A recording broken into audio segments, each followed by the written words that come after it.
جب چاہتے ہو نا دنیا کی رنگینی میں بھٹکنے لگو، ذکر کربلا لے کر بیٹھ جاؤ. ذکر کربلا آج کتنے پرسے جمع ہیں. آج شب شہادت امام حسن عسکری ہے. آج امام زمان کو کتنے سارے پرسے پیش کرنے ہیں. اگر صرف لفظوں میں پرسہ پیش کریں، امام حسن عسکری کو زہر کا پرسہ پیش کرنا ہے. کون سا زہر؟ وہ جو آپ کے بابا کو دیا گیا؟ نہیں، وہ جو 10 معصومین کو دیا گیا. رسول خدا سے دیا گیا، مولا کائنات کو ملا، امام حسن کو ملا، امام سجاد و باقر و صادق و کاظم و رضا و تقی و نقی سے حسن عسکری تک. کیسا زہر تھا؟ کہتے 4 اماموں کا زہر بڑا سخت ہے. ان 4 اماموں میں سب کا زہر ایک جیسا نہیں ہے، لیکن بڑا سخت ہے. ایک امام حسن مجتبیٰ ہیں، ان کا زہر ایسا تھا کہ ادھر زہر جسم کے اندر گیا، ادھر جگر کے ٹکڑے باہر آنا شروع ہو گئے. اتنا شدید زہر تھا، کہا جاتا ہے کہ اگر اس کا ایک قطرہ دریا میں ڈالا جاتا تو آبی مخلوق ختم ہو جاتی، لیکن وہ پورا جام امام حسن کے جسم میں ڈالا گیا ہے. پہلا سخت زہر امام حسن مجتبیٰ کا ہے، اور دوسرا سخت زہر اس زنجیروں والے امام کا ہے جسے موسیٰ کاظم کہا جاتا ہے. کہتے ہیں امام کی رنگت زہر کے اثر سے بدلتے بدلتے ایسی ہو گئی تھی کہ اگر ہتھکڑیاں، اگر زنجیریں جسم پر نہ ہوتی تو ان کی ہڈی ان کا گوشت چھوڑ چکی تھی، گوشت لٹک رہا تھا. کہتے ہیں تیسرا سخت زہر امام رضا علیہ السلام کو ملا. کا زہر کا اثر یہ تھا، صبح سے لے کر ظہر تک، طلوع آفتاب سے لے کر ظہر تک 50 مرتبہ امام کی آنتیں کٹ کٹ کر باہر نکلی تھی. اور چوتھا سب سے پر اثر زہر امام حسن عسکری کو ملا ہے. اور اس کی تاثیر کیا ہے؟ یہ وہ نہیں تھا جو یکبارگی کام کرتا، بلکہ یہ وہ آہستہ زہر تھا جس نے اندر سرایت کر کے امام کو اندر سے گھلا دیا تھا.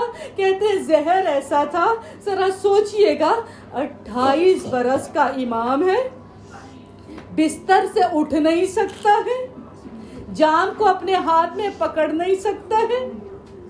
جب ہم کربلا کے مصائب میں جناب زینب کا یہ حال سنتے ہیں نا، کہ جناب زینب کو بی بی زینب کو مولا سجاد نے بیٹھ کے نماز پڑھتے ہوئے دیکھا اور پوچھا سجاد، پوچھا پھوپھی اماں بیٹھ کے نماز پڑھتی ہیں؟ کہا بیٹا پانی اتنا کم آتا ہے، نقاہت بڑھ چکی ہے، زینب سے کھڑا نہیں ہوا جا رہا. زینب 54-55 برس کی ایک ضعیفہ ہے، اگر کھڑا نہ ہو پائے تو سمجھ میں آتا ہے، لیکن اگر ایک 28 برس کا شخص مستحب نہیں واجب نمازیں بیٹھ کر پڑھے، اور وہ شخص بھی امام ہو، تو سوچئے اس کے جسم کا کیا حال ہوگا. امام نے 8 ربیع الاول اپنی جان خدا کے حوالے کی ہے نا. 7 ربیع الاول آج کا دن جانتے ہیں کیسے گزر رہا ہے. امام نماز کے لیے بھی بستر سے نہیں اتر پا رہے ہیں. نماز کا وقت ہوا، آنکھیں کھولی، غش سے اٹھے ہیں، بیٹھے بیٹھے نماز پڑھ رہے ہیں.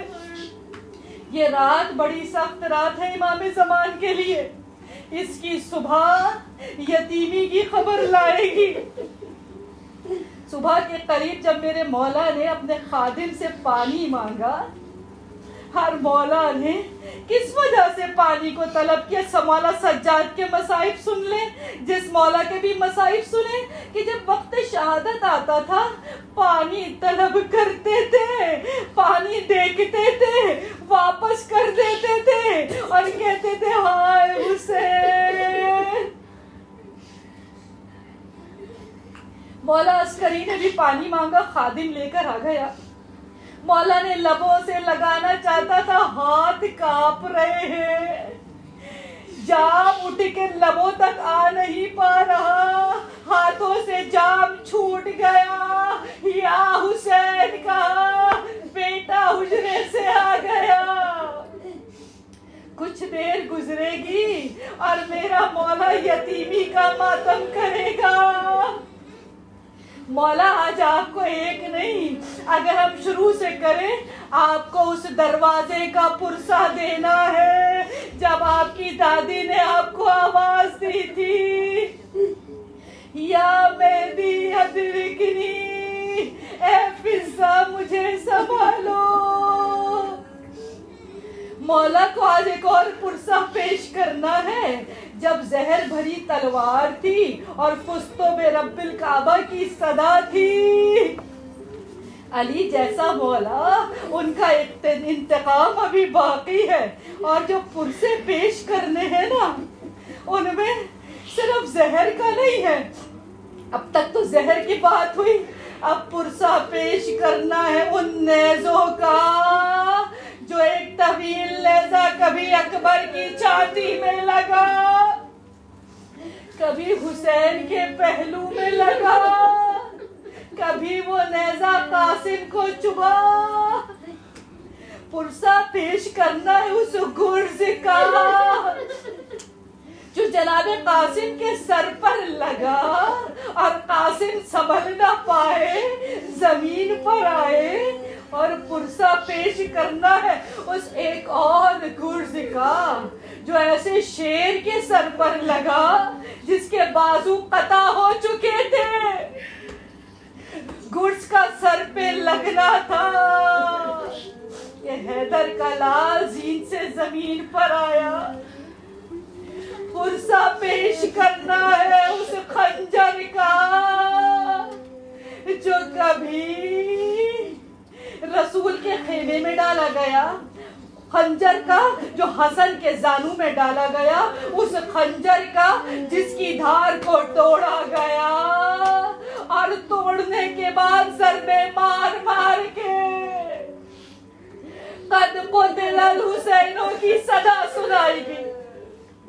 پرسہ پیش کرنا ہے ان تیروں کا جو کبھی مشق سکینہ میں لگا، کبھی عباس کی آنکھ میں لگا، اور کبھی علی اصغر کے ننھے سے گلے میں لگا، جسے دیکھ کر ماں نے پوچھا تھا، مثلوں کا تنہار، اے بیٹے کیا تیرے جیسے بھی نہر کیے جاتے ہیں؟ پرسہ صرف خنجر و تلوار و نیزے اور زہر کا نہیں ہے، بلکہ پرسہ اس آگ کا ہے جو کبھی سیدہ کے دروازے پر تھی، کبھی شام غریبہ قیام میں تھی۔ پرسہ ان چادروں کا جو صرف لوٹی نہیں گئی تھی بلکہ نیزے مار مار کے سر زخمی کر کے کھینچی گئی تھی۔ پرسہ پیش کرنا ہے ان زنجیروں کا، ان رسیوں کا جس میں اسیروں کو باندھا گیا، کبھی بازاروں میں، کبھی درباروں میں، کبھی قید خانوں میں، اور پرسہ پیش کرنا ہے اس یتیمہ کا جو رہائی کی حسرت لیے زندان میں سو گئی، اور پرسہ پیش کرنا ہے اس شام وطن کا جب بہن اربعین کر کے پڑھتی کہ اربعین تیرا ہو گیا بھائی، حقد میرا ہو گیا بھائی۔ زینب کربلا سے جا تو رہی ہے، لیکن جانتے ہیں کیسے جا رہی ہے؟ کہتے ہر بی بی کی سواری کا رخ مدینے کی طرف تھا۔ ہودج پہ بیویاں بیٹھی ہوئی تھی، لیکن ہر ہودج سے سر باہر تھا، گردن مڑی ہوئی تھی، مڑ مڑ کے کربلا دیکھ رہی تھی۔ اے زائرین کربلا، آپ جانتے ہیں کربلا سے جدائی کس طرح ہوتی ہے. قدم بھاری ہوتے ہیں, پیر اٹھتے نہیں ہیں. زینب مڑ مڑ کے الوداع کر رہی ہے. ماں نے اپنے بچوں کو الوداع کیا, بہنوں نے بھائیوں کو الوداع کیا. مدینہ آ گیا. مدینہ آنے سے پہلے کلثوم نے مرثیہ پڑھنا شروع کر دیا. اے نانا کے مدینے, ہمیں قبول نہ کر, ہم لٹ کر آئے ہیں. بشیر نے منادی کر دی. بشیر کی منادی کرنا تھا کہ بشیر کہتا ہے لوگ جواب در جواب گھروں سے نکلو. اتنا گریا میں نے اس سے پہلے مدینے میں نہیں دیکھا تھا. میں سواری پر تھا, میں پیچھے رہ گیا, لیکن بنی ہاشم کے محلے سے, حسین کے گھر سے جو ایک دختر نکلی تھی ضعیفہ کے ساتھ, اس نے مجھ سے پوچھا اے بشیر تو نے کہا قافلہ آ گیا, بتا میرے بابا کا قافلہ کہاں ہے. میں نے نشاندہی کی, میں سواری پہ تھا, میں پیچھے رہ گیا. وہ دختر دوڑتی ہوئی گئی, اس کاروان کا طواف کر رہی ہے, رکتی ہے, پڑ جاتی ہے, پہچان نہیں پا رہی. مڑتی ہے بشیر سے, کہتی ہے بشیر تو نے کہا حسین کا لٹا ہوا قافلہ آ گیا, اور ہمارے قافلے میں مجھے اپنا ایک بھی نظر نہیں آ رہا. یہ کون ہے؟ جھکے ہوئے سر نے اٹھنا شروع کیا, دو ہاتھ پھیلے, سغرا زینب تجھے بابا نہ بھولتا ہے. سغرا بڑی پھوپھی اماں, یہ چہرے کا حال کیا ہوا؟ خال دھلی ہوئی ہے, چہرہ زخمی ہے. کہا کہا پھوپھی اماں میرے بھیا اکبر, کہا تو پوتیلا. کہا پھوپھی اماں میرے چچا عباس, کہا تو پوتیلا. پھوپھی اماں میرے بابا, کہا تو پوتیلا. کہا پھوپھی اماں کوئی بچا ہے؟ کہا ہاں بھیا سجاد. کہا مجھے تو اس پورے کاروان میں ایک ضعیف کے سوا کوئی نظر نہیں آتا. سفید ریش والا, ایک زخمی, ایک بوڑھا سر جھکائے بیٹھا ہے. ابھی سننا تھا, سجاد نے سر اٹھایا, بہن سغرا نہیں پہچانی. محمد حنفیہ بھی سغرا کے کہنے پر متوجہ ہو گئے, بیٹا سجاد یہ آپ ہیں؟ اس جوانی میں بزرگی. آگے بڑے باہیں کھولی, سجاد کو سینے سے لگانا چاہتے ہیں. سجاد نے دونوں ہاتھ آگے کر دیے, چچا آہستہ. کہا بیٹا کیا چچا کا پرسہ قبول نہیں ہے؟ کہا چچا یہ بات نہیں. پردے گرے باہر کھولے, چچا دیکھیے میرا گوشت, میرا توق کھا چکا ہے. چچا گلے کیسے لگوں؟ سغرا بھیا سے مل چکی, زینب سے مل چکی, ایک ایک بیوی کے قریب جاتی ہے, کچھ تلاش کرتی ہے. زینب پوچھ رہی ہے سغرا کیا ڈھونڈ رہی ہو بیٹا؟ کہا پھوپھی اماں, اماں رباب سے مل لی, میں پھوپھی ام کلثوم سے مل لی, میں تمام بیویوں سے مل لی. مجھے ان بیویوں میں اپنی چھوٹی بہن سکینہ نظر نہیں آ رہی. بیوی کہتی ہے قد قتلا, شاعر نے سنا دیا. سغرا کی تلاش نہیں رکی, ابھی بھی کبھی دائیں کبھی بائیں جھک جھک کے. کہا بیٹا ابھی کیا ڈھونڈ رہی ہو؟ کہا پھوپھی اماں سکینہ بھی سو گئی, لیکن اصغر تو اب گھٹنیاں چل رہا. کسی بیوی کی گود میں اصغر نہیں مل رہا. قد قتلا, اصغر 2 بار شہید ہوا, مہر بھی ہوا,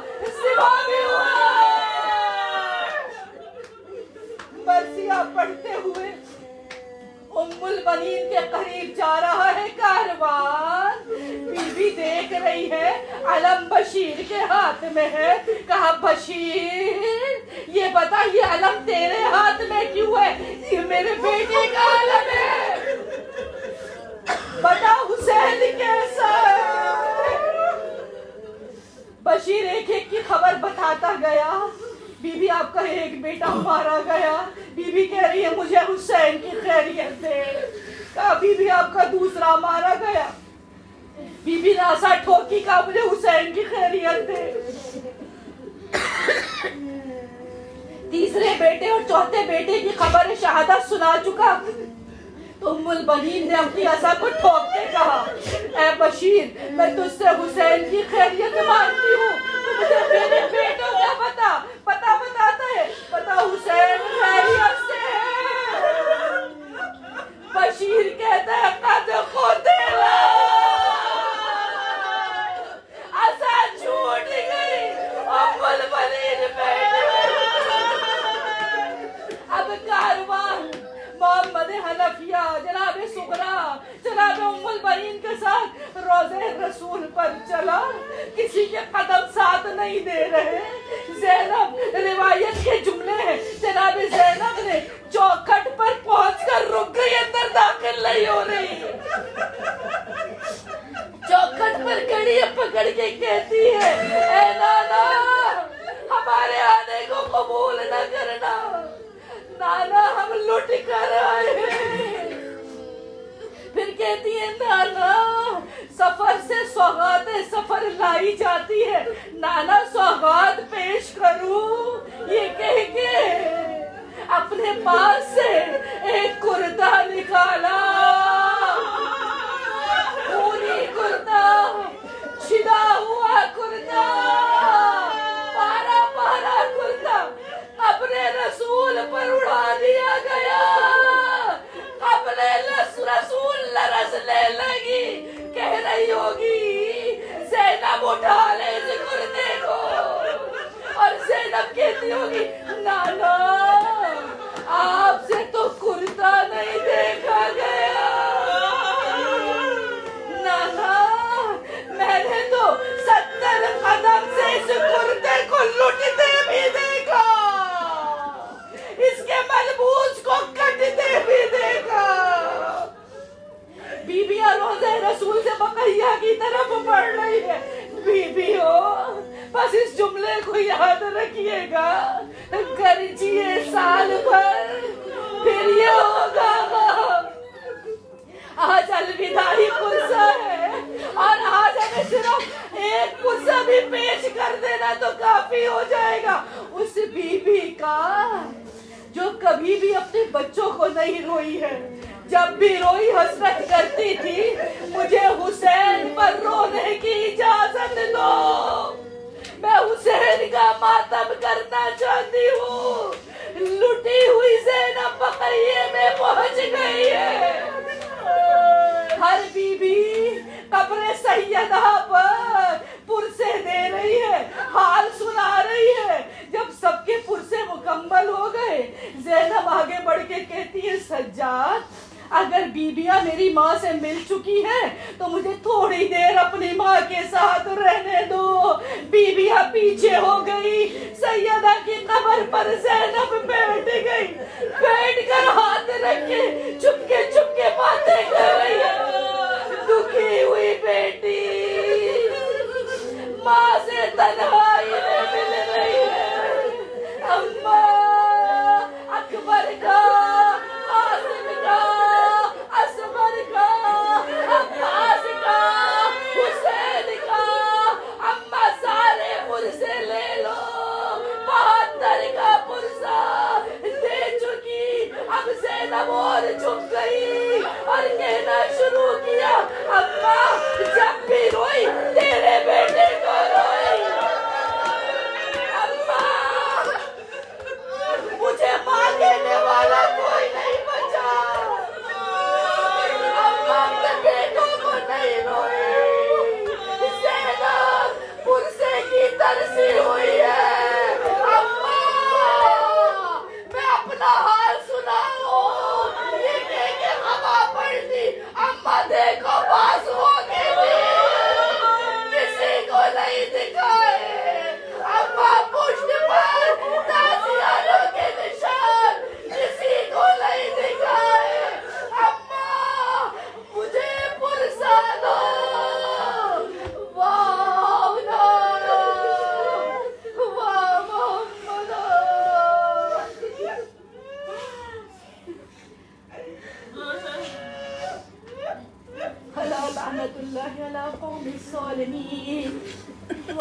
أعدائهم أجمعين. خداوند عالم ہم عزا کر کے اپنے گھروں میں جائیں گے, آرام سے بستروں پہ سو جائیں گے. یہ لٹا ہوا قافلہ گھر تو پہنچ گیا, لیکن آرام کہاں؟ سوگ میں, غم میں, ماتم میں, اجڑی بیویاں ہیں, ماں رباب ہے. خداوند عالم اس اجڑے ہوئے گھرانے کا واسطہ جن جن لوگوں نے فرش عزا بچھایا یا فرش عزا پر آئے ان کی خدمت کو قبول فرما. خداوند عالم ہماری طرح ہمارے کام ناقص ہیں, جو کمی رہ گئی ہو خدا بخش دینا. کرنے میں, پڑھنے میں, خدمت میں جو کمی رہ گئی ہو سیدہ معاف کیجیے گا. خداوند عالم جو جو رباب پر روئی ہے ہر بیوی کی گود آباد کرنا. جو جو زینب کی اسیری پر روئے ہیں خدا ان کے اسیروں کو رہائی دینا. اے خدا جو جو عباس پر روئے ہیں ان کے بھائیوں کو سلامت رکھنا. اے خدا جو جو سکینہ کو روئے ہیں ان کے بچوں کو مطیع و فرما بردار بنانا. اے خدا جو جو اکبر و قاسم و اون و محمد پر روئے ہیں ان جوانوں کو دین و آخرت میں کامیابی عنایت فرما. نصرت ایمان کی سعادت نصیب فرما, شہادت نصیب فرما. اے خدا یہ آخری عزا ہو جو امام کی رحمت میں کی ہے. اے خدا آئندہ آنے والا ہر موقع چاہے خوشی کا ہو چاہے غمی کا ہو, وارث موجود ہو اس کے سامنے بپا کیا جائے. خدا ایمان کے ظہور میں تاجیل فرما, ہمیں ایمان کے انصار میں شمار فرما. ماتم حسین حسین